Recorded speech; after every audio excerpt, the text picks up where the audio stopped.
And in this session, we again have a very distinguished chairperson, Dr. Girdhari Lal Bhan, who was born and brought up in Kashmir, emigrated to UK in 1974. He worked as a physician in English NHS and retired recently after 33 years of service. He is the president of Vishwa Hindu Parishad of UK, president of the Vedic Institute for Culture and Education in Manchester, the co-chair of the Hindu-Jewish Association. His special interests include special interest includes working with Hindus and changing the social scene, Vedic culture, and Hindu human rights. He has extensively interacted with the media in Britain on Hindu issues, and in particular on the political issue of Kashmir. Please welcome Dr. Girdhari Lal Bhan as the chairperson for this session. I would also like to invite Dr. Janak Dave from BAPS, Dr. J.K. Bajaj, please come.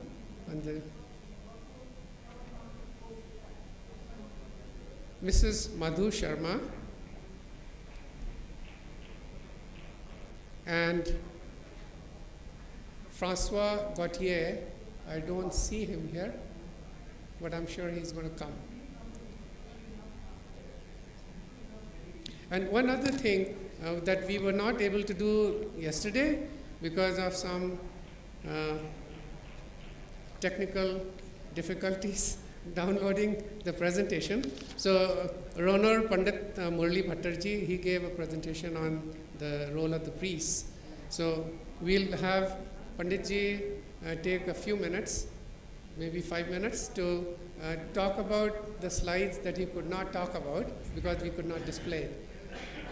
But Dr. Bhan will let us know when Panditji could come. आप सबको मेरी ओर से विनम्र प्रणाम नमस्कार आपका इस अधिवेशन में पुनः स्वागत. Yesterday in the inaugural session we were reminded of the priceless heritage that our ancestors left us. We were also reminded of the setbacks that our civilization suffered during the last 1.5 million, particularly during the last 1 millennium, which in my opinion has damaged our psyche. We suffered demitude where we were subjected to terror, persecution and violence to the point where it was not possible for any of us to open our mouth, stand for ourselves. I think that time thankfully is going. Our leaders yesterday talked about this century being the century of renaissance and resurgence for Hindus. I do not think there is any doubt about that. That's already actually started happening. But this is where we come in. There are hurdles, there are issues that confront us as we speak. And we have been charged with discussing some of these and finding ways to confront them. That we will resolve them within the next few years, again, there is no doubt. But it cannot happen if we stay silent, if we remain motionless. If I say it's somebody else's job, it ends up being nobody's job. It is my job, it's your job. The organizers chose for us a few issues that we will be discussing today in this session, and it's my job to introduce to you our distinguished panel of speakers. They are very distinguished indeed. I'm delighted to have been associated with them, and we will have an opportunity afterwards to express our comments in brief. I was assigned 5 minutes to give an introduction. I would request that I change that program and keep my presentation or my comments to the last, because I want to see what we have got out of these presentations. Now, the first speaker was going to be Srimati Samanathanji. Unfortunately, she's not been able to travel from Malaysia for unavoidable reasons. And we are taking this opportunity to see a short slide presentation and a little video. It was a very fascinating presentation that was made yesterday afternoon, and we requested to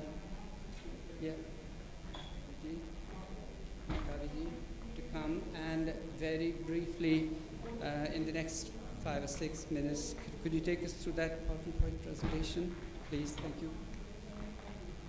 This is basically focusing our attention on what the temples can do.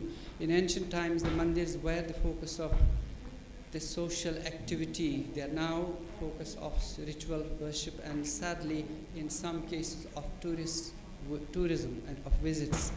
I think we want to bring them back so that we as a Hindu Samaj can go there, congregate there, and take ourselves forward through activities in those places of worship. Om Namah Sadase, Namah Sadasaspataye, Namah Sakhinam Puroganan Chakshushe, Namo Dive, Namah Prithivye, Saprata Sabham Me Gopaya, Ye Sabhya Sabhasataha, Tanindriyavatak Kuru, Sarvamayurupasata, Sarvebhyo Mahajanebhyo Namaha.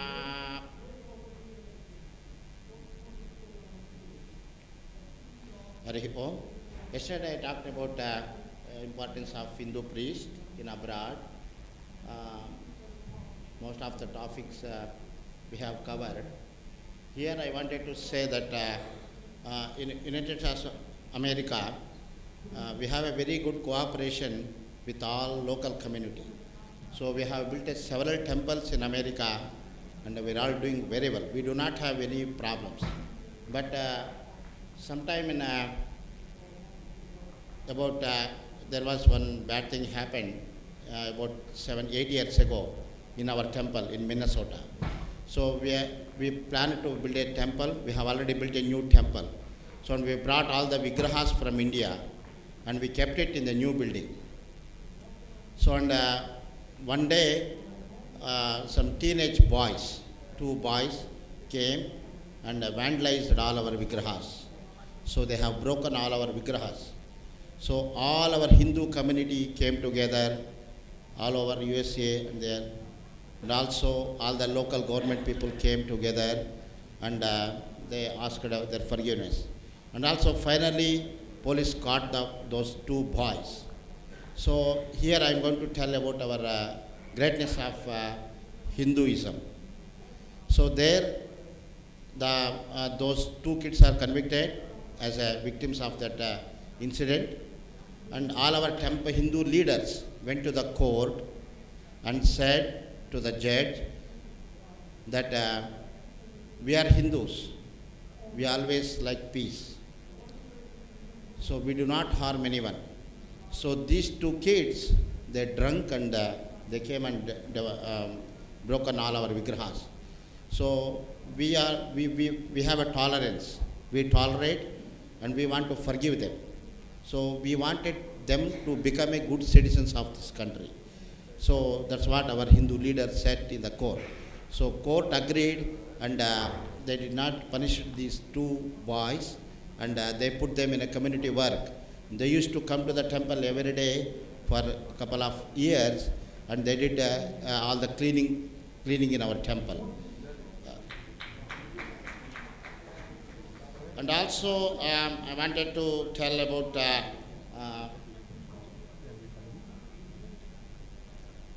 challenges and responses. So faith and feeling behind performing pujas with younger generation and priests. So doing pujas with devotion, explaining significance and engage the devotee in the puja. As I said we always try to engage all the devotees in a puja without caste and creed. we allow all the devotees to perform and participate in the puja with Vedic instructions.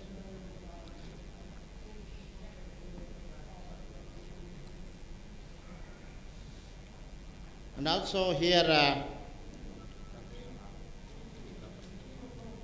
if you go to role of priest, here second generation, need to provide them guidance and knowledge in the American context.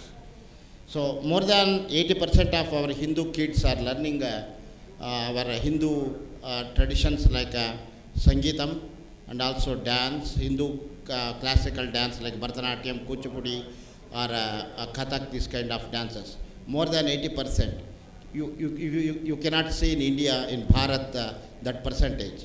Every house, every kids have that kind of learning performance in America. So all our temples, Hindu temples are supporting, and also especially parents, they wanted to learn their kids all our Hindu traditions to carry over for the next generations.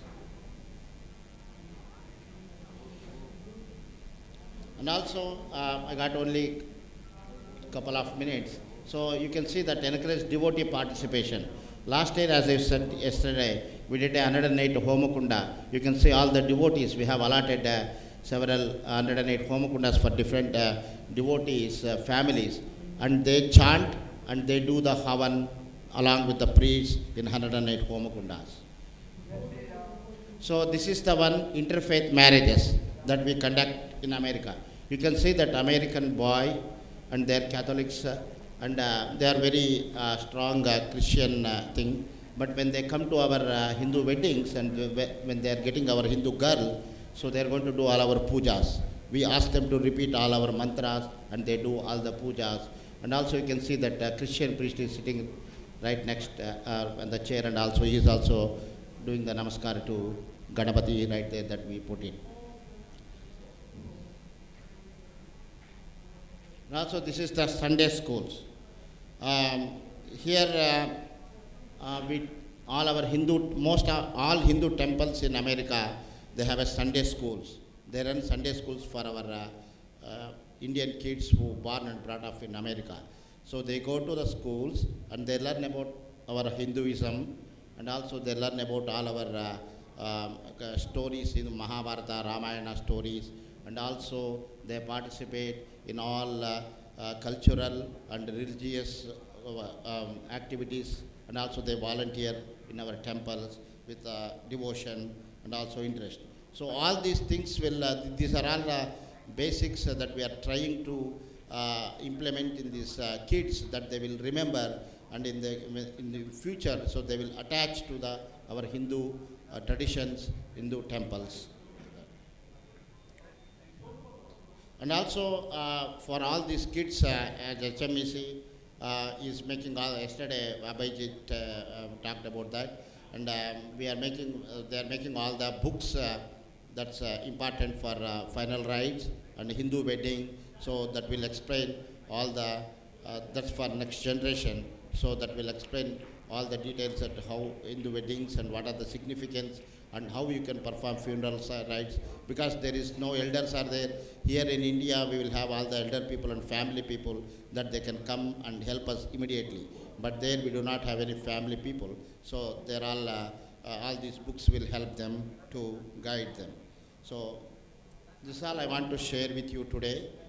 Thank you very much for the organizers, and also thank you very much for the HMEC, Hindu Mandir Executive Council, Conference of America for inviting me, and also thank you very much for my temple management for all the support. Thank you very much. Respected Chair, my elders, brothers and sisters, I'm not going to take more than 7 minutes of your time. Before I start my presentation, I would like to tell you one thing. In 2003, I was invited in Heidelberg University for my presentation on Bhakti in Hinduism. And the subject that was being discussed there was whether Hinduism is a religion or not. And friends, you'll be surprised that most of the scholars from the academic world, they said Hinduism is not religion. Why Hinduism is not religion? Because they said for any religion to be historical religion, there has to be one historical founder. If there is a founder called Jesus, who is the Son of God, or if there is a founder, Muhammad, the Prophet of Allah, who is the founder of Hinduism? Dashavatara, 24 incarnations, 39. Who is the founder? And second argument they put was, there has to be a standard book acceptable to all the followers. Just as Bible is accepted by all Christians, Quran is accepted by all Muslims, is there a standard Hindu text? Some of us believe that the Vedas are our standard book. Others may accept Bhagavad Gita, and there are 3 others who may say Bhagavad Puran. So they say that according to our academic world, Hinduism is not a religion. At that time, a great scholar by name Henrik Steitenkron, he was sitting at the back, very, very powerful, very learned person, Tapo Vriddha, Vayo Vriddha, Jnana Vriddha. And he said, can I say something, sir? And because he is such a well-known person, everybody on the stage says, yes, sir, please come. He came and he said that here the great professor said that Hinduism is not a religion because it doesn't have a standard textbook and doesn't have a historical founder. I want to ask you one single question. Have you heard a word, a bouquet of flowers? A bouquet of flowers. Is there only one flower in the bouquet? Or 2, or 3, or 4? Every student said, no, there are many. He said, Hinduism is a bouquet of flowers. And every faith, every sampradaya is a part and parcel of it. And then, as if it was not enough, he said, have you heard a word, a salad ball? In salad ball, is there 1 item or 2 items?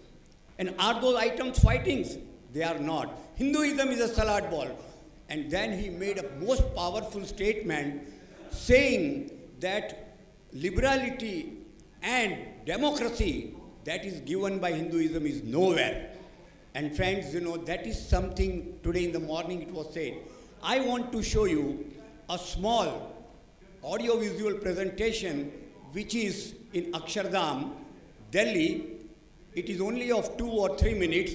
Friends, by the metro, anybody can go to the metro station called Akshardham.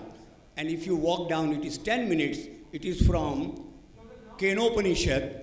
Friends, let us enjoy for 2-3 minutes, and that's all. Thank you.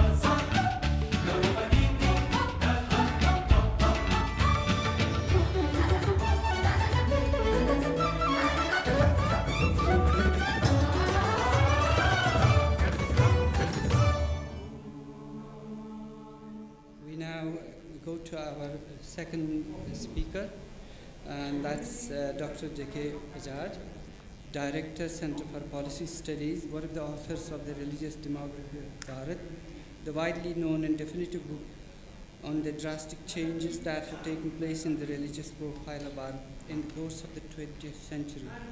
He is also the author of several other seminal books, of which Annam Bahupurvita, recollecting the Hindu discipline of growing and sharing food in plenty, is perhaps the most noteworthy. The talk has been assigned to give a presentation on is conversion as a global threat to Hindu and our response. 11 minutes for that. Dr. Bajaj, please come to the dais. Namaskar. Yesterday, in the inaugural session, we were all greatly fortunate to receive the blessings of Paramapavan Dalai Lama ji. What he told about us about Hinduism and the message that he gave us, if we could resolve to bring Hinduism to that level of the status of Jagadguru once again, I think most of our problems and the kind of problems I'm going to discuss today will get solved on their own. But that resolve the Hindu society will need. Pavan Dalai Lama ji also told us that all the religions of the world, they may be superficially different, but in a sense they are one, and all of them are searching for the unity, the one behind the many, which was the original discovery of Hinduism, the original discovery of India. Dalai Lama ji is of course right, but I often feel that these superficial differences between religions, they historically matter. And one of the differences that I am going to talk about today, that has mattered greatly in history. These two great religions, Christianity and Islam, they differ from others in one particular aspect. And that is that converting others, proselytizing, adding to the numbers is an essential part of the observance of those religions. It is not subsidiary to that. A Christian or a Muslim is not a good Christian and not a good Muslim till he does not carry the message further, till he doesn't bring others into the fold. This essential nature, one of the essential aspects of these two great religions, which are relatively newer religions of the world, has determined the history of the humanity for the last 2,000 years.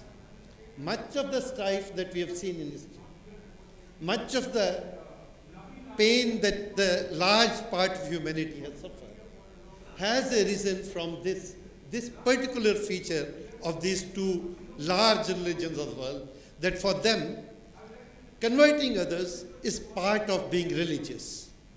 It's not just one of the things. You are not a good Christian, you are not a good Muslim till you do that. How essential a part it is, I'll try to show. There's this saying by Pope John Paul II. This is a quote from the homily he delivered in the city of Delhi on the Diwali day of 1999. What he said was, just as the first millennium saw the cross firmly planted in soil of Europe, and the second in that of America and Africa, so may the third Christian millennium witness a great harvest of faith on this vast and vital continent. He was talking about us.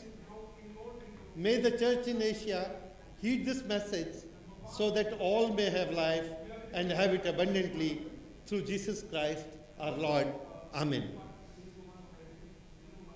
This message of love and hope for the people of the Asian continent, if you would have looked at it, it was also a threat to the people of the Asian continent.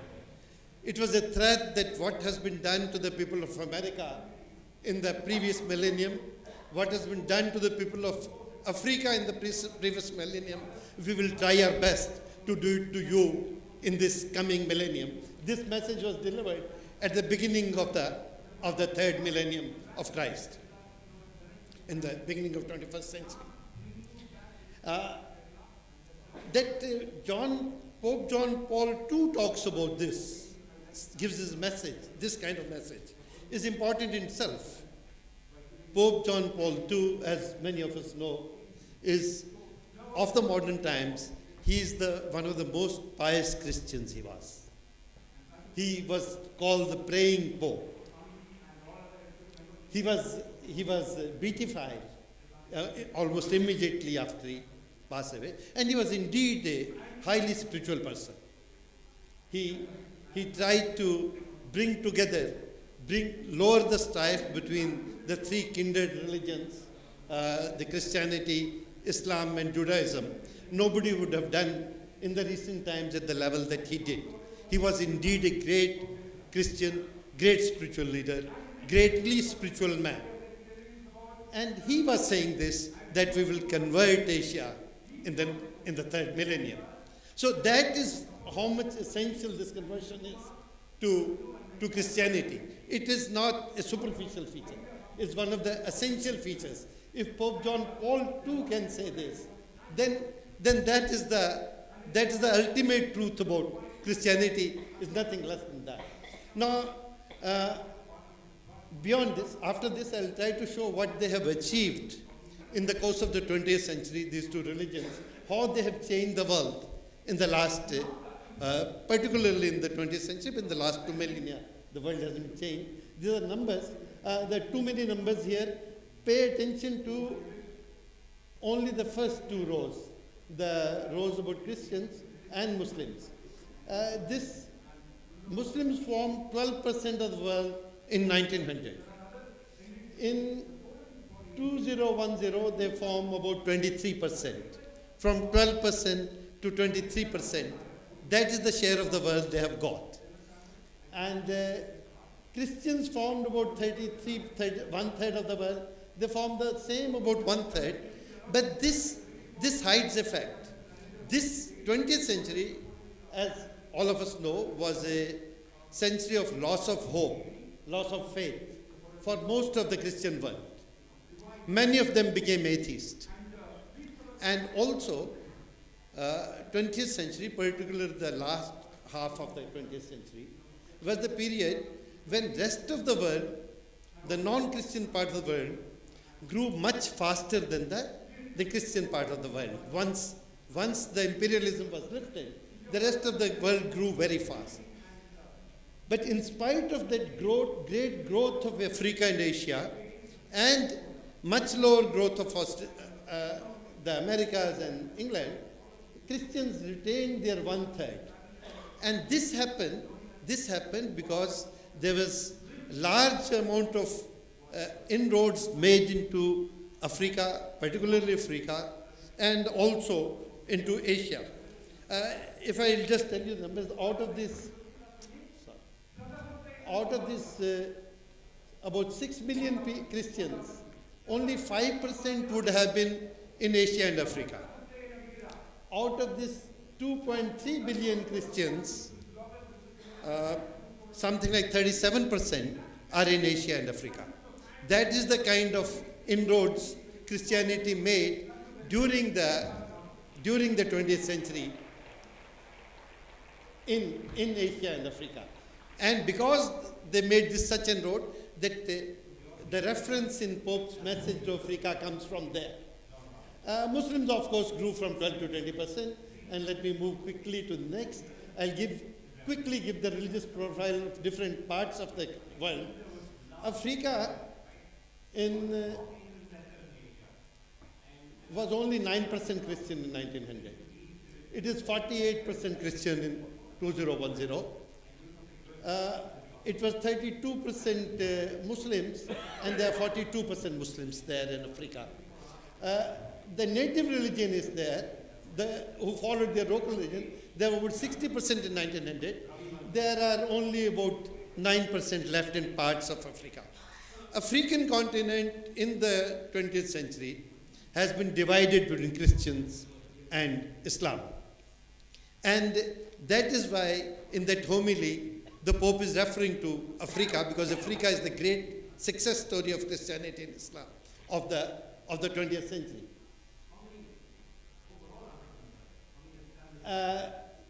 Actually, physically, it has been divided, Africa. North Africa is 94% Muslim and 5% Christian. And these 5% Christians, there'll be in Egypt about 10%, about 20 million Christians, 10 million in Egypt, about 7-8 million in South Sudan, which, because it had the Christian population, has been separated from Sudan. South Africa has been, and Central Africa, have been taken over by Christians. 83% South Africa, 80% in Central Africa. West Africa and East Africa are divided between Islam and Christianity. I don't have the time, but because these are divided between Islam and Christianity, there is contention everywhere. There are bloody quarrels taking place there, bloody strife taking place there, because Christians and Muslims have not been able to settle their scores there. The problem is going on. Incidentally, in East Africa, Uganda and Kenya are largely Christian now. It's only Somalia which remains free of Christianity, more or less. And that continues as a problem. I think you have to give me one more. When you started 11, okay. Now let me quickly go to Asia. That was Africa. In Asia, Christians were about 2% in 1900. They are about 8% now. And Muslims were about 16%, and they are about 26%. These are not small changes. These are millennial changes. When the proportion of a particular group in a society changes from 16% to 26% or 2% to 8%, it means big things, big social changes, big strife, big bloody wars. It happens, then only these things happen. Let me talk about different regions of Asia, and then I think I'm a little bit through. South Asia, Muslims have gone from 25 to about 30%, and Christians from 1 to 4%. We'll talk a little more detail about this. Southeast Asia, Muslims have gone from 21 to 37%, and the Christians from 10 to 22. Major country of Southeast Asia is Indonesia, the largest country. In Indonesia, Muslims were only about 40% in 1900. They are 80% now. And in Southeast Asia, countries like Philippines, like South Korea, have become largely Christian. South Korea became about 40% Christian. Philippines is almost 90% Christian. Incidentally, I think this I should point out, South Korea is only one country where your time is bothering me. Can you take another 2 minutes? South Korea is one country where the proportion of Christians has come down a little in the last 10 years. And that is something which needs to be looked into. East Asia is interesting, and then there were 4% Muslims, and there are only 1% left. That is China is the only country where they have actually reduced the number of Muslims. There were 24 million in 1900. There are only 21 million in 2010. But the Christians, they have not been able to, China is now about 10% Christian, which is showing here. Central Asia and West Asia, I'll forget. West Asia, important thing is that is one region where the Christianity has come down, and that's mainly because of Turkey. Turkey was very Christian, percentage was very Christian at the beginning of the 20th century. At the end of the 20th century, there's very few Christians left in Turkey. Now let us look at Bharatvarsha, South Asia, which is what we call Akhand Bharat. And here I want to point out only one number.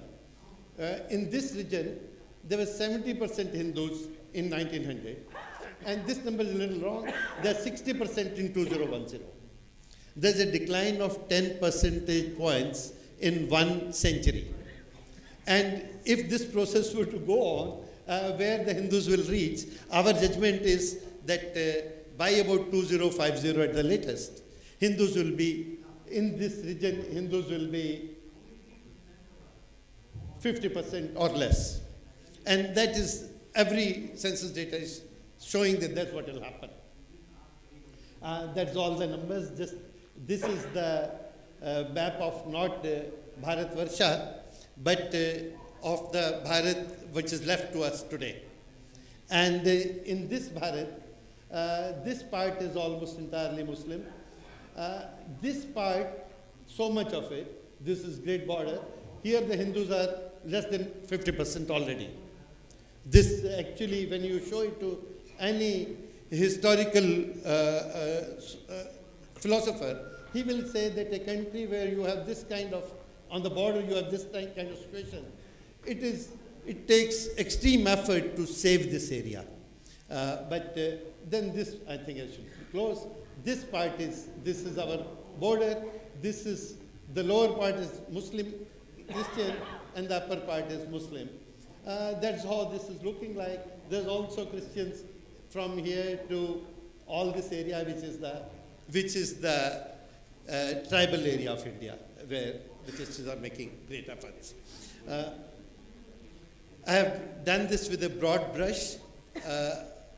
At the end, I only want to say that though in Asia and in Bharatvarsha, the number of Hindus has come down drastically in the last century, still we are not extinguished, and that is also a great achievement. And Hindus have done a lot to save themselves, but to actually finally save yourself, you also need a positive state for yourself. Yesterday, Manya Ashok Singhal ji said that after 800 years, for the first time, we have got a Hindu Swabhimani Rajya in Bharat. And till you do not have a Hindu Swabhimani Rajya, these things will keep happening.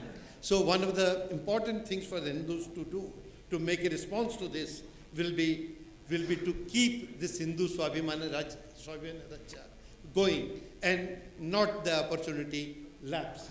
And one small more point, I've taken too much time. I have done it with a very broad brush, but I was listening in the other economic forum. There are various small countries of the world, which I could not discuss today, where the Hindus, there are large numbers of Hindus. In the larger number it becomes small, but for those regions they are large, say in Fiji, in Guyana, in several, Suriname. And in all those parts, many of those Hindus are being forced to leave. And that is again a concern for the state of India. Thank you. Because we're struggling due to the constraints of time, I would rather that we take questions at the end, all questions at the end. Our next speaker is Srimati Madhu Sharma. Her task is to tell us about Hindu chaplaincy service. If you look up the dictionary, the definition of chaplain is a member of the clergy who works representing a chapel. And one could very easily ask, what's going on here? Why a chaplain?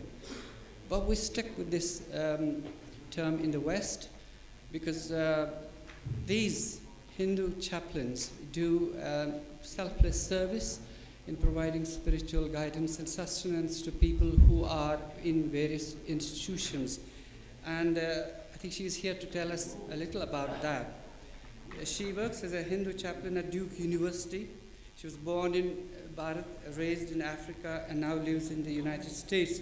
Did her chemical engineering degree from the NC State University and master's in social work at the University of Iowa. She has teaching experience at Indiana University and St. Ambrose. She has extensive community leadership experience and formal executive and personal coaching experience. She runs a small international business, and currently she serves as a board of director of Hindu Society of North Carolina. Madhuji. Thank you very much, and I think Dr. Bajaj made my lead into exactly where you left off, actually. Let me try to figure this out. Okay. Yeah, and you know, what he was saying is very much right, but I want to know how many of you think that the Hindu population is going to go down by 2050? I know that statistically he's saying that, but can we be positive and say, no, we're not going to let that happen? How many of you want to do that? How many of you want to see the Hindu population go down? It doesn't look like you guys want to keep the Hindu. I want to see all the hands up there, right? Yeah. I'm an executive coach, and part of my job is to motivate people. So, but no, kidding aside, really, we can't let that happen. If we're going to let that happen, first of all, I don't believe, I know statistically, but I don't believe that that's going to happen because we are here and we're not going to let that happen, right? Yeah, we shouldn't let that happen. I mean, shame on us if we do that, for sure, right? So with that, and also I think my presentation already started. One of the other questions I was going to ask you all is if you know what a chaplaincy is. But we heard that a little while ago. What is a chaplaincy? And I know it's a borrowed term, chaplaincy, but it is something that we need, and I'm going to talk a little bit more about it. So what is the challenges for facing Hindu communities? And I am from the U.S., so if this is talking about there, but it's not only in the U.S. I really do believe that it's across the globe. But engaging younger generation, I think that is the key to they are our future. And if we engage them, then we're not going to let the statistic tell us what it's telling us about declining Hindu population. Providing support to the parental generation, we have to provide support because they are aging population. And my parents are there in North Carolina, so I'm very much involved and I know about that. Providing services to the elders. And then the parental generation is people like me or people who have children that are not getting the guidance, actually. So what are the challenges facing Hindu communities? We have mandir leadership, and it's the board of directors or the trustees. It's a challenging job, actually. Parents' dilemma, because fitting into the local community, UK or the US versus do I want to call my kids, or do they want to call themselves as American, or are they Hindu, or are they Indian? It's confusing, actually, for people that maybe, like Panditji was talking in Minnesota or North Carolina. Younger generation's confusion, and so that leads into the confusion for our younger generation. We need a paradigm shift. We need to change our thinking cap, like Dalai Lama was saying yesterday, that really we are the brain. And I think we need to start thinking about we are the brain, but the problem is we need to change our thinking. We are not what we were 30, 40, 50 years ago. We have to change. We have to accommodate the changes. With chaplaincy is one of the solutions. It's only one of the solutions to these changes.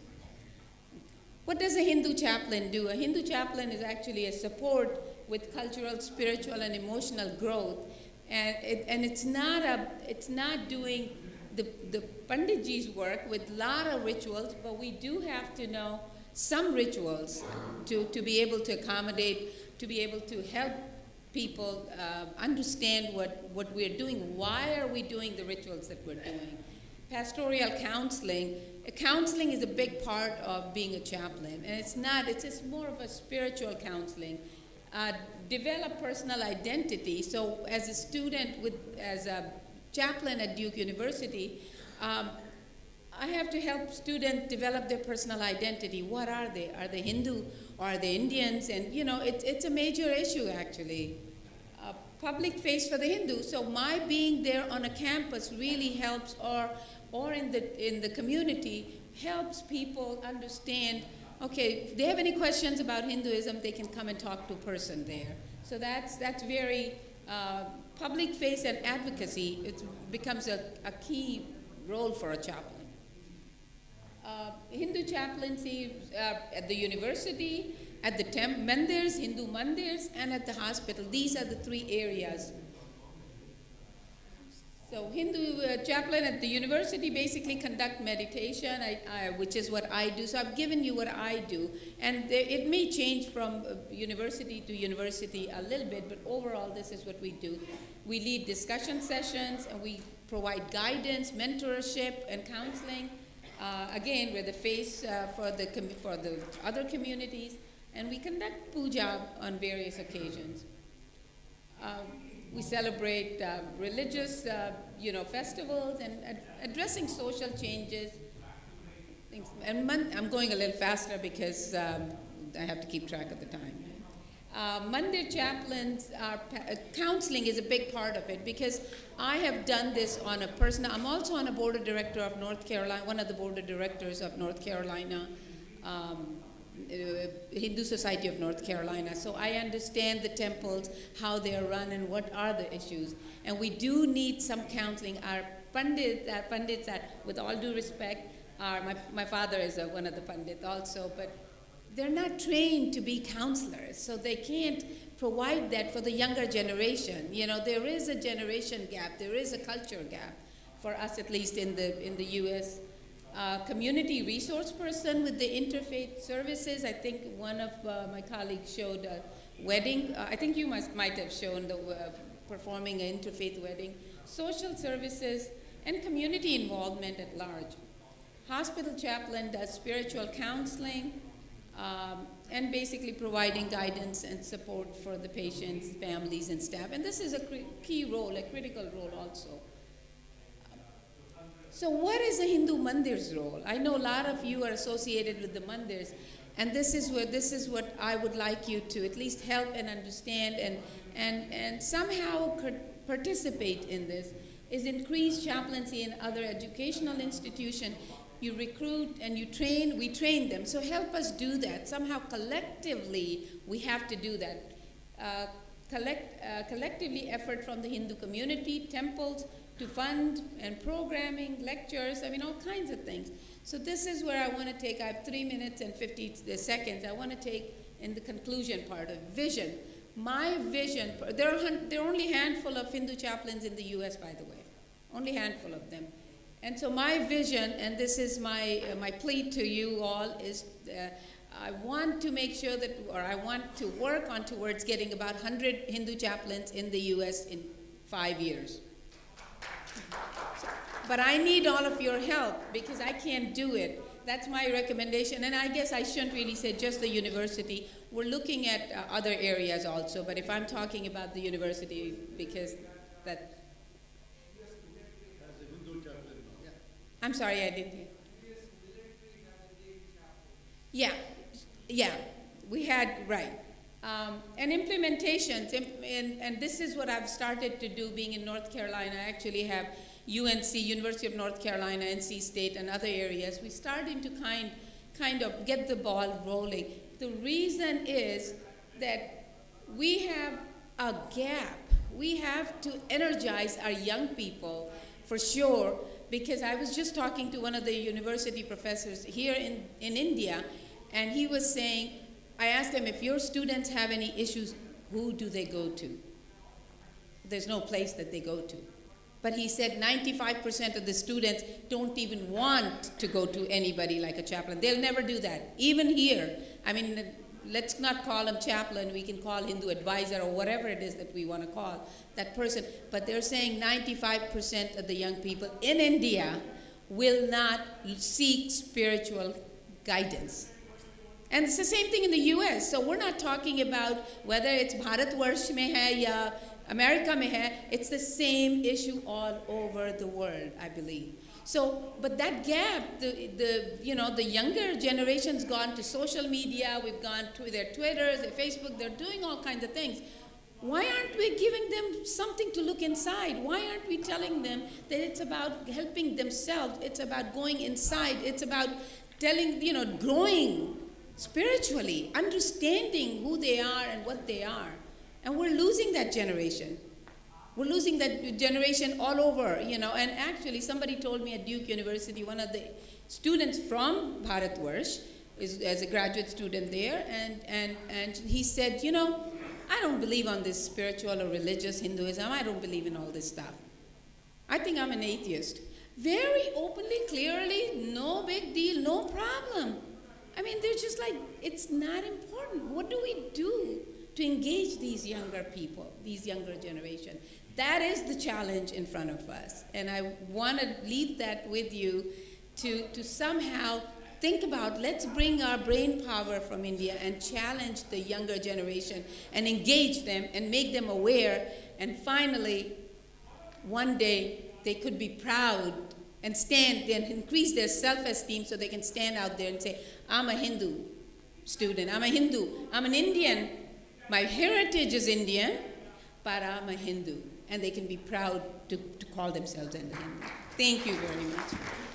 Our next speaker will talk on negationism in history and the Hindu genocide. I'm particularly pleased to see Konrad Als here, who's one of the stalwarts who put on the global scene the issue of historical negationism. Isn't that right? Yes. We're grateful for that, and I hope that you will continue to guide us in future. Francois Gauthier, as most of you will know, he needs no introduction. He was born in France. He's the editor-in-chief of the Paris-based La Nouvelle Revue de l'Inde and the director of a book collection on Bharat with the same publisher. He was the correspondent in South Asia for the Geneva-based journal De Genève and Figaro. He wrote regular columns for a number of Indian newspapers. Francois has written several books. He has been invited to many places to discuss about his books. He is now writing a biography of Shivaji Maharaj for Hay House. And whilst he talks about this issue of negationism, he will also make a reference to the intervention through his Hindu Museum project. Hi, hello everybody, namaste. I don't know how many of you felt it yesterday, but for the first time I felt that the moment of Hindu power has come.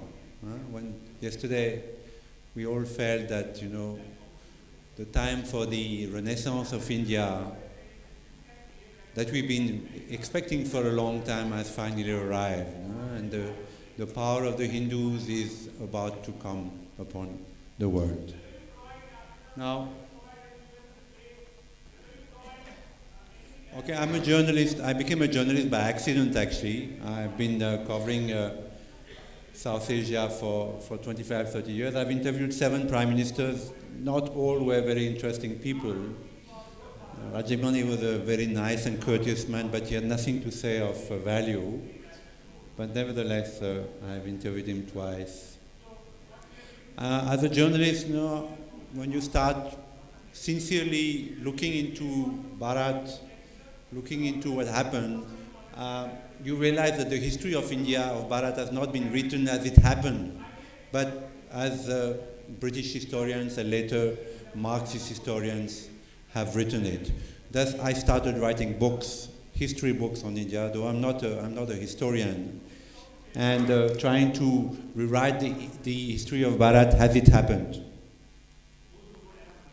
Now, the first foundation of the history of Bharat, in every single book, whether it is Indian, whether it is foreign, is the Aryan invasion. Every saint, from Swami Vivekananda to Sri Aurobindo to Sri Ravi Shankar said this invasion never happened. But they didn't have, it was only based on intuition. Actually, today, there are scientific proofs that the invasion of Bharat by the Aryans never happened. Yet it has divided this country like anything. Even today, recently I was in Maharashtra. I was doing a feature on the tribe that paints. They call the Warlis. The Warlis are a very ancient tribe. Now the missionaries still go to them and they say, you're not Hindu. You are the original inhabitant of India, of Bharat. So convert to Christianity, and they do convert. Today 50 to 60% of Warlis are being converted. So it is very important, that we rewrite the history of this country, and the first thing we should do is show that the Aryan invasion never happened. Of course, when you look at the history of this country, the biggest genocide in the history of humanity is that of the Hindus. The biggest genocide in the history of humanity is that of the Hindus. It's been swept under the carpet for many reasons, some good, some bad, mostly bad, mostly bad. Nehru decided in 1947 that it was better to keep this part of Indian history, under the carpet. But nevertheless, there are at least 100 million Hindus died from the time of the Hindu Kush, from Muhammad Gauri, who took maybe 5 lakhs, slaves, women, children, young men over the Hindu Kush, and they died in winter. Even that is recognized by Western historians that there was a massacre in the Hindu Kush. From the Hindu Kush till Mumbai, 2011, the genocide of the Hindus is something enormous, appalling. It needs to be, it needs to be taken notice of. So that's what we have done. I mounted an exhibition on the genocide of the Hindus from the Hindu Kush till today. In 2005, I got the Prize of Journalism by Mr. Vajpayee in Parliament. There was a check, and with this check, I started a foundation called Foundation Against Continuing Terrorism. Fact. Now, why Foundation Against Continuing Terrorism? Because I witnessed firsthand the genocide of Hindus in Kashmir. I covered Kashmir extensively for Le Figaro, which is the foremost French daily in Paris.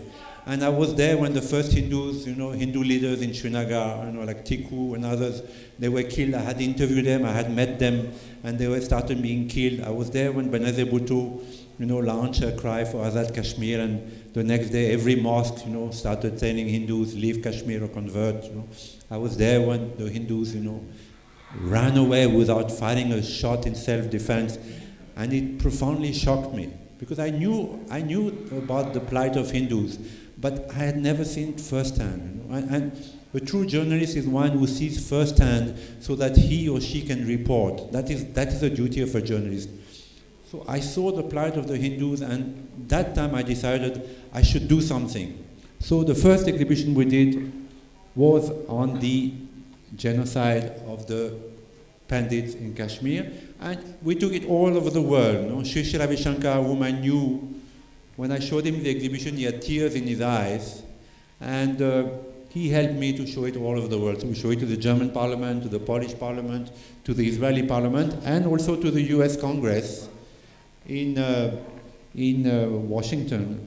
And there you can see there are two US senators. One is, I think, Joe Wilson, the other one is Frank Pallone. And the Indian ambassador, his name was Ronan Sen, he refused to come, but the number two came. He was the number two of the Indian embassy in Washington. He came. He died since then. His name was Mr. Jaswal. Of course, Bangladesh, many people have talked about this, and the genocide of Hindus in Bangladesh is something that we should. So we have an exhibition also on the plight of Hindus in Bangladesh. Now, whenever you stumble upon Indian history, there is one person you come upon all the time. His name is Aurangzeb. Of course, you know that in Delhi there's one of the most prestigious avenues named after Aurangzeb. So, when I started writing books on Indian history, I came upon Aurangzeb many times. And then I learned that Aurangzeb original firmans, all the edicts, all the orders that he passed, he was a very meticulous emperor actually. He was a very intelligent and meticulous emperor. So every order he passed, was written in Farsi, signed, and it's been kept actually. It is still there today in the archives of Bikaner. So through the chief minister of Rajasthan who knew me, Mrs. Sindhya, Rai Sindhya, I got access, my professor of history got access to the archives of Aurangzeb, to the firmans, and we did an exhibition based only on Aurangzeb's orders, original orders. So, for instance, this is an order, for the decapitation of Tegh Bahadur and his sons. So, upon this order, my historian, who was Professor Bhatnagar of Rajasthan University, he asked our team of painters to do a sketch, which is historically correct. Then the black and white sketch was submitted to my historian and to myself later. We approved it, and then we did original paintings, signed and dated, based only on Aurangzeb firmans. So this exhibition, we showed it in Delhi. We had some problem in Chennai. The police closed it down in Chennai, but now it's exhibited in Pune in our museum. For me, Shivaji Maharaj, is a vibhuti. He's a direct envoy of Lord Shiva, and the work that he did, a single man against the most powerful army in the world with a small band of men, is tremendous. It's miraculous. His escape from Agra, everything that he has done, is something that India should honor much more. Forget that he's not known at all abroad, but in India also, in South India, you say Shivaji Maharaj, they think that he is the actor. So we need to honor, and so we did honor him. we did an exhibition on Shivaji Maharaj, showing him as a vibhuti. Unfortunately today, the Sikhs are forgetting that they were created to defend Hindu Dharma, that every Hindu family used to donate their elder son to Sikhism, and there is a schism after Blue Star operation. There's a great schism. Not many people are conscious of it, but I am conscious of it because my wife is Sikh and I meet many Sikhs for different reasons. That Hindus and Sikhs are brothers, and we need to remind the Sikhs why they were created. Of course, they did great sacrifice. The Sikhs have sacrificed a lot for the Hindus. But today, that schism is something that should worry you. The first phase of the museum was inaugurated by Mr. Narendra Modi. You can see it's in the corner. And Shri Shri Ravi Shankar, this is my wife in the center. This was the first phase of the museum, the Shivaji Maharaj exhibition. Another great hero of India is Maharana Pratap, also not so well known outside Rajasthan. There is that great fascination in the West for Maharajas, but not many people know that most Maharajas collaborated with the Mughals and then with the British. The only Rajput who actually fought the Mughals and beat them and hold them at bay is Maharana Pratap against Akbar. So we have also honored Akbar. This is an exhibition in different style, in Mewar style. We call it exhibition Hindu tolerance throughout the ages because Hindus have been persecuted so much, yet they kept their faith, they kept their tolerance, they kept their acceptance. So this exhibition is in our museum in Pune. The police closed it once. When the Dalai Lama came, they forced us to remove it, but now I've put it back. There's also another great, prejudice in the West about India that all Indian women are persecuted, burnt, they have dowry deaths and they're raped. It is true that there are many abuses against women in this country, but I have never seen a country which honors women as much as in India. So we wanted to show that. And so we did an exhibition Ahilyabai with a great queen, in advance of her time. She was not even from a royal family. She was a great ruler. She fought the British. She had a battalion of women. Dara Shikoh was the brother of Aurangzeb. He was beheaded by Aurangzeb. He was the eldest son, the preferred son of Shah Jahan. He should have become the emperor. He was a friend of the Hindus. His brand of Sufism had been wiped out of India. I was there in Kashmir when the last Sufi mosque was burnt in Shahar-e-Sharif. We also honored him. So we have opened the museum. It's a small museum, but it's open. It's in Pune, about 12 minutes from the airport. This is the land 3 years ago. We started, you can see on the right, the Shivaji Maharaj exhibition hall. Then we did a temple. I wanted to do a temple dedicated to Mother India, to Mata Bhavani, because I'm a disciple of Sri Aurobindo, and he wanted to do such a temple in the early 1900s. So this is a temple dedicated to Mata Bhavani. There's a statue of her giving the sword to Shivaji Maharaj to defend India. It's a unique temple, in the Sri Yantra model, and it's open. Every day we have Aarti there. This is the second phase. Shri Ravi Shankar, Mr. Gadkari had given some money, also he came, we invited him. These are some of the buildings, slowly we don't have much money, but as the money comes, we make buildings. The Dalai Lama came also a year ago because we did something on the Tibetan Holocaust. This is one of our buildings. We try to conserve water, so we bring all the water around the buildings. Uddhav Thackeray came also, so we had the Aarti in the temple. This is one more building we're building. This is Ahilyabai building that we finished 2 months ago. This is a new building that we are using. We have exhibition on the Vedas also because I feel the Vedas are the foundation of Indian culture and they should be there. So all based on the historicity of, I'm working with people who show that the Vedas happened, the Ramayana happened, that they're historically true. This is a future museum. I'm trying to raise money to build. It's a very expensive museum, but we wanted something very unique that looked Hindu. I wanted a museum that looked Hindu from outside, from the top, from the side. So my architect in Pune came back with his design. which I'm very happy about. So again, based on the swastika and the Sri Yantra concept. This is some of the plan of the museum. We want it to be a museum of beauty, with amphitheater, gardens, people bring their children, people come to learn about the history and come out, knowing about the bad time, but also, about the greatness of Indian history or the history of Bharat. So this is my project, this is my, my gift to India. I have lived in this country for 45 years and I feel that this country has given me a lot and this is the way I want to repay Bharat. I make an abject apology to my distinguished speakers because of the time constraints. We had to rush them. They had so much to speak about. They could go on for half an hour each of them very easily. But many thanks for having helped us. And as I said, we'll take questions later on. But I'll now take my 5 minutes because the beads, the precious beads that they have given us need to be threaded through to make sense. Each of these were very crucial messages. And Rupaji, who unfortunately could not be here, would have spoken about the interfaith marriages. My job is to say something very unpleasant. Some of you will not like me for it, they will be offended. I do apologize to you for that.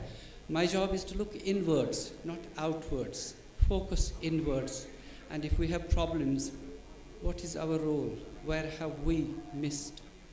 The first one is our identity. Many of us lack, this is my contention, many of us lack proper knowledge of our own faith and culture. Many of us lack pride in our heritage and cultural roots and in our identity. Many have not been given sanskars by their parents. And many have not received, could not receive formal religious education in the educational institutions. And you know that. That's the Bharat Desh for us. And many are being now told, it's come to that being religious means being backward. No wonder our youngsters are not interested in religion. While we are being exposed to a very whitewashed and glorified version of other religions, we are subject to an indoctrination that's misleading. And this is why I do apologize. We're being told, Sarva Dharma Samabhava. Where did that come from? Which Shruti says that? There is only one Dharma.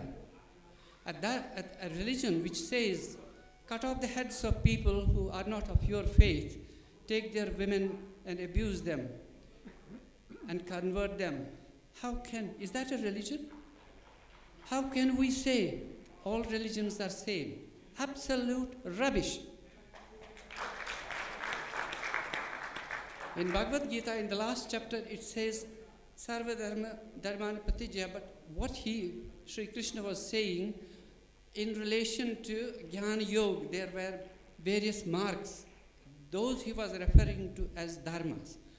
As far as dharmas is concerned, there is only one, and he was saying, go through Bhakti Marg to reach me. That's what he meant by that. The next one is actually from Shruti, and it's one of the most important sayings. It says, Ekam Sad Vipraha Bahudha Vadanti. But what does Sad mean?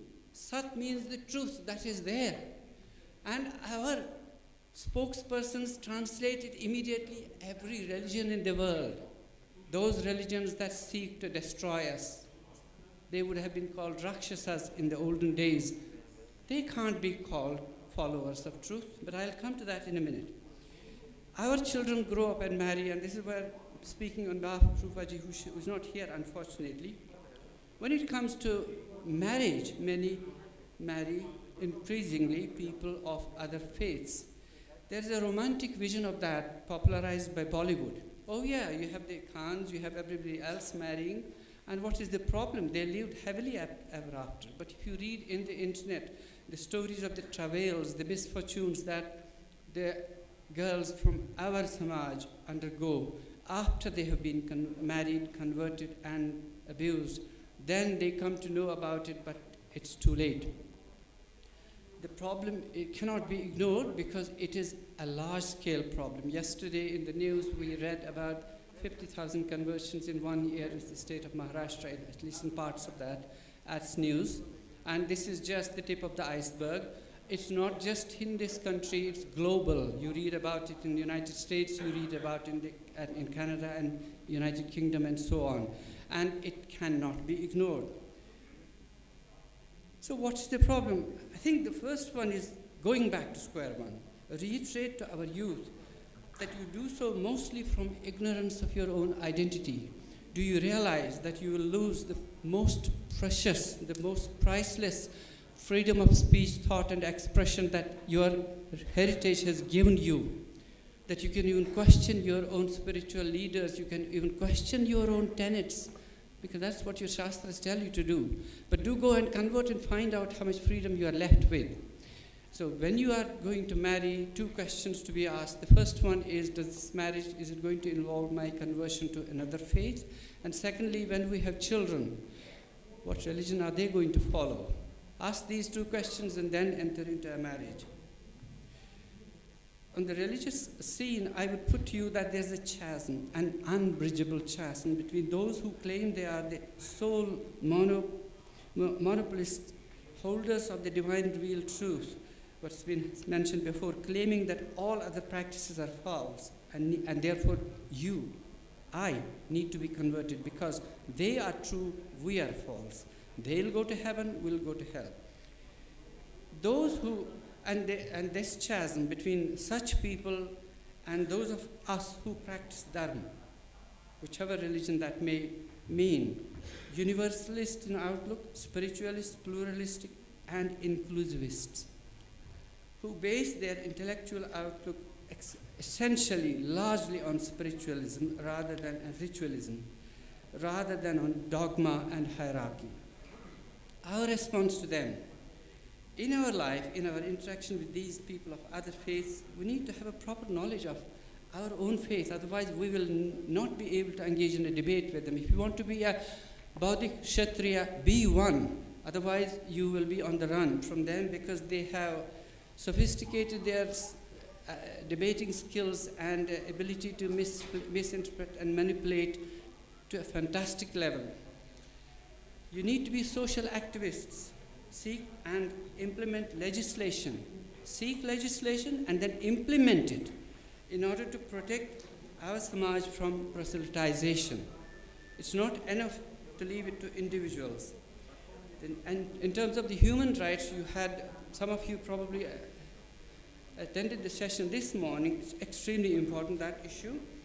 We have to assert, and this is the point, if you read the Constitution of India, the Christian minority, minuscule minority at that time, persuaded those who wrote the Constitution to put in the right to proselytize, and that's the one that we cannot accept.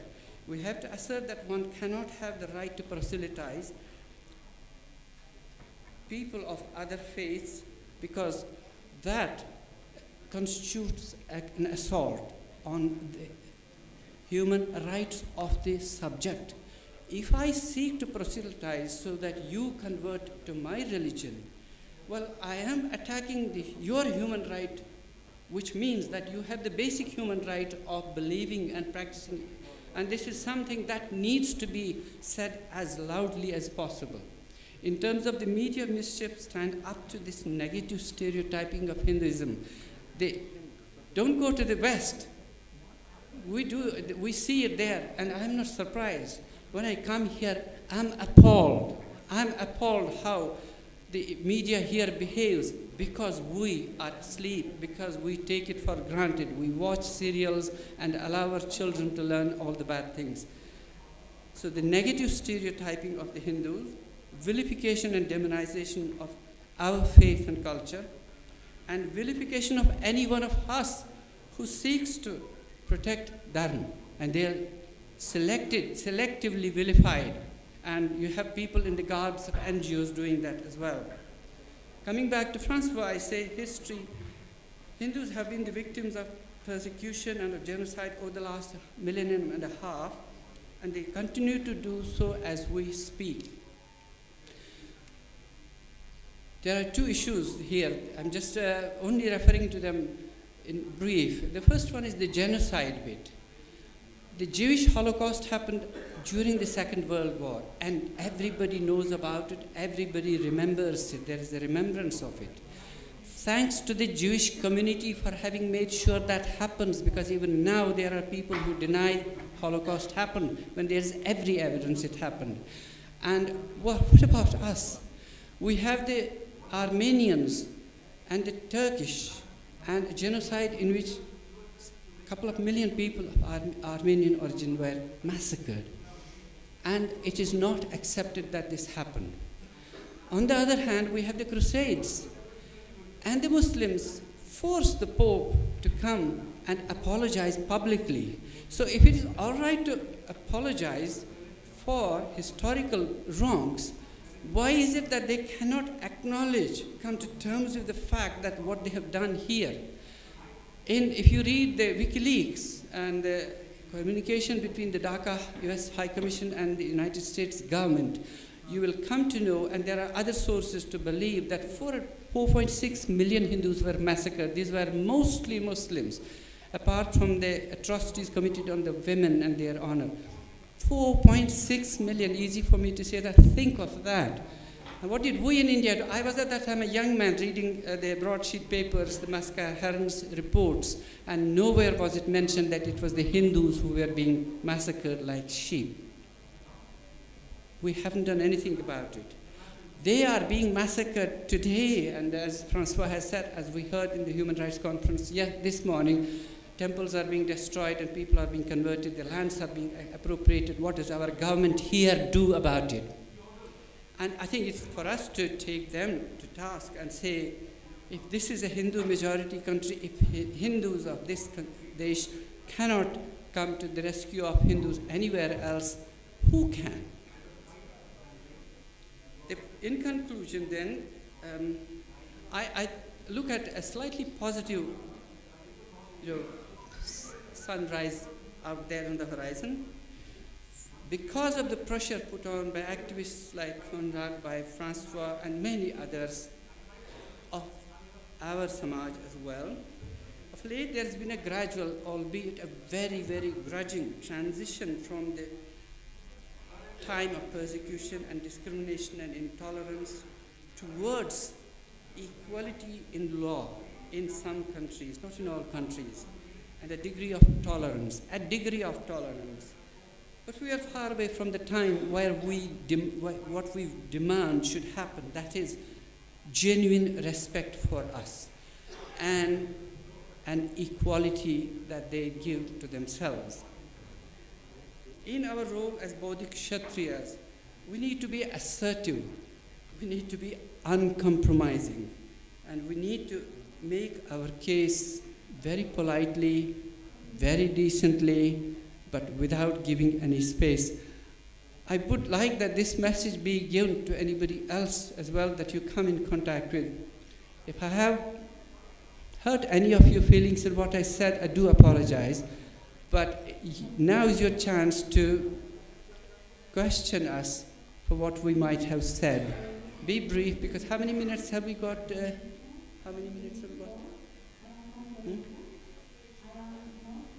So we've got 5 minutes, which we have been given in grace.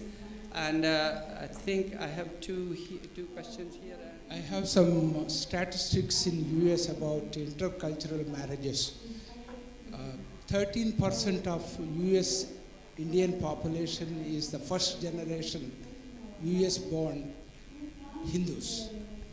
Out of this, 14% marry outside Hindu structure, and 2% marry the other Asian community, and 12% marry the local community in US. This is the US statistics. Thank you very much indeed for that. Then I also have a question to Dr. Bazar. I was under the impression that the most recent census says 80.4% Hindus, and you presented 57%. What was what did it change? Can we give the answers? Very brief, because we've got 5 minutes. The next question is over there. I think it was most important session I attended since yesterday. My question is there any effort at any level about prevention of such kind of genocides in future? For example, what I hear in India, there are danger zones. Like we had it in Kashmir, and because you have so much knowledge, I am from Jammu. The whole demography is being changed in last 25 years. It's surrounded, and in Jammu, which is city of temples, we have colonies, Islamabad, like Mominabad, or in Jammu, postal addresses. And we are surrounded by these people, and life is very, very difficult.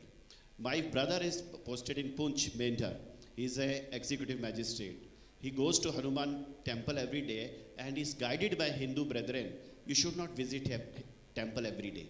You will be noticed. So this is future preparation from their part. So there should be something about future also. Thank you very much for that. Thank you.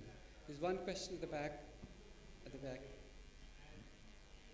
One. Well, sir, we talked about the conversion on mass level in India and abroad also. We are grateful to the overseas community, Hindu community. They are doing very well. But the things are totally different in India, although we are a dominant Hindu community in this country. Conversions in India and some of the other part of the globe are mostly because, that is my contention, the costly rituals of Hinduism. Every ritual is a costly. May it be a marriage or may it be a cremation. And there is no agency to give a subsidy or provide some kind of assistance to do the things in a simpler fashion. In Christianity and Islam, there are some good things to be accepted. Most of the things are simplified. Here it is the most complicated. And probably this is the only one religion on the earth where it is a self-learning process is on. Everywhere attempt is made that he should not come to know many things about the religion. It should be the intellectual proprietary right of a particular community or maybe pandits. So it is self-learning process. So Thirdly, do you have a question, sir? Do you have a question?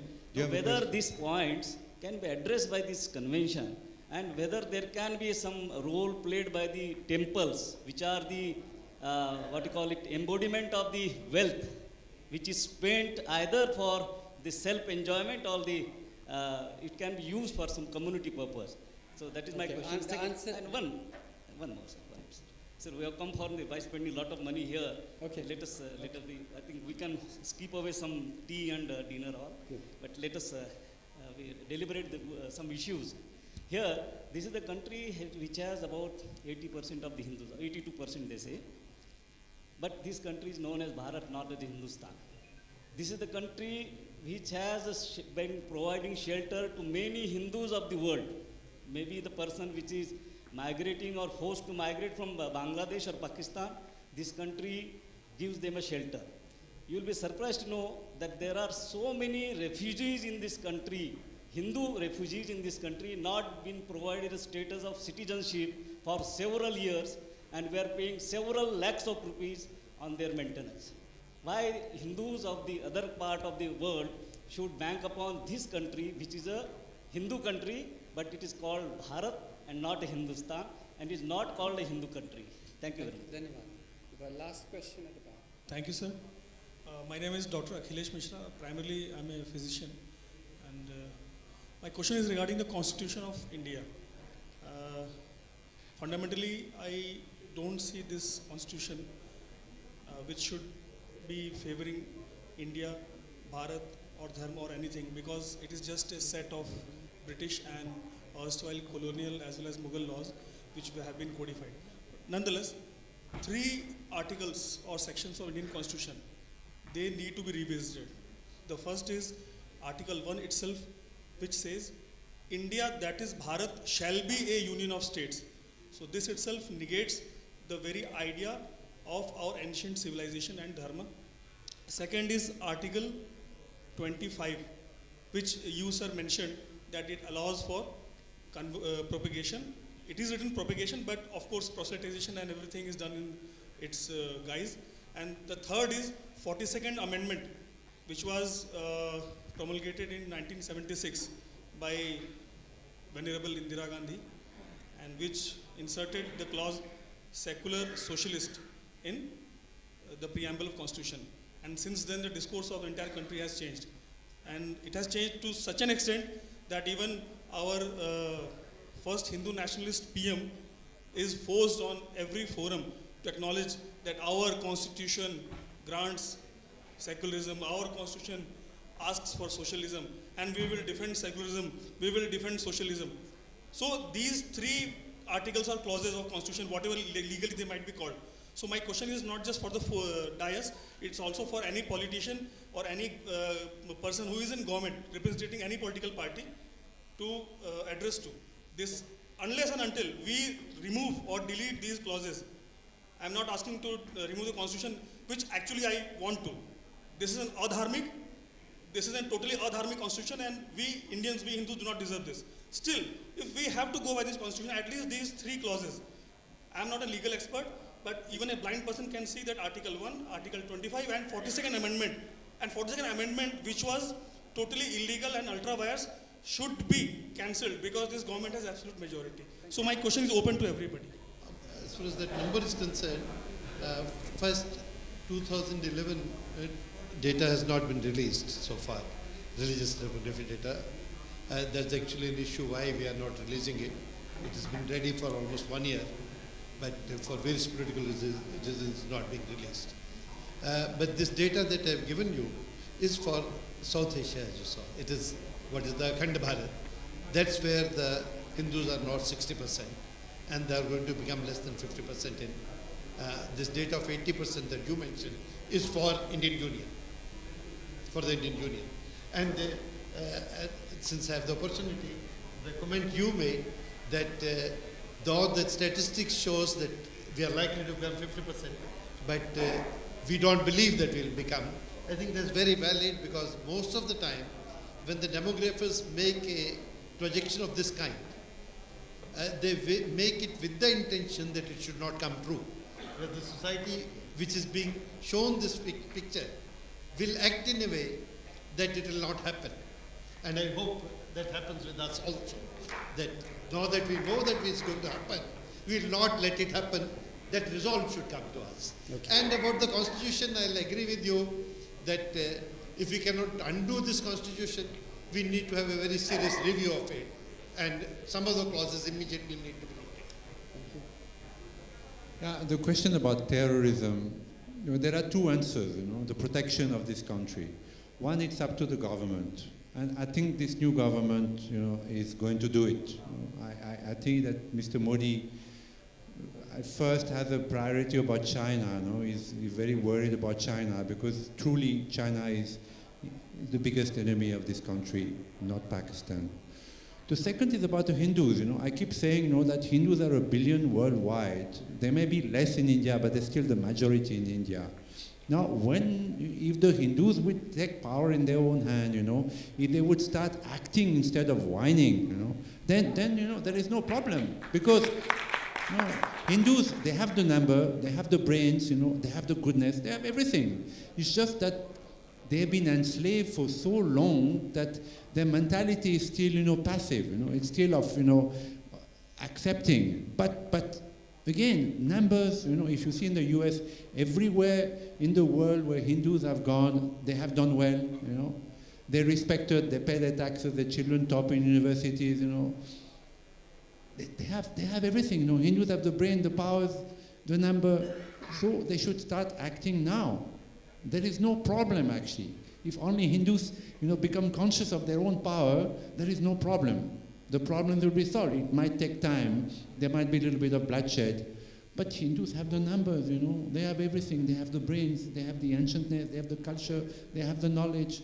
The only knowledge left left in the world is there in your hands, you know. So take power, stop whining.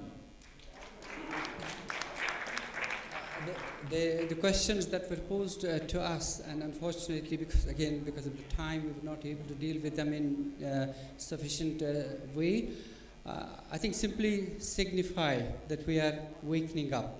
We need to unite. We are still divided on the basis of sampradayas. We need to unite under the one umbrella of Dharma, and unite in action, unite in speech, and unite in presentation. And then nobody can resist us. Nobody can stop us. Don't focus on what you think is your enemy. When you are strong, there'll be no enemy.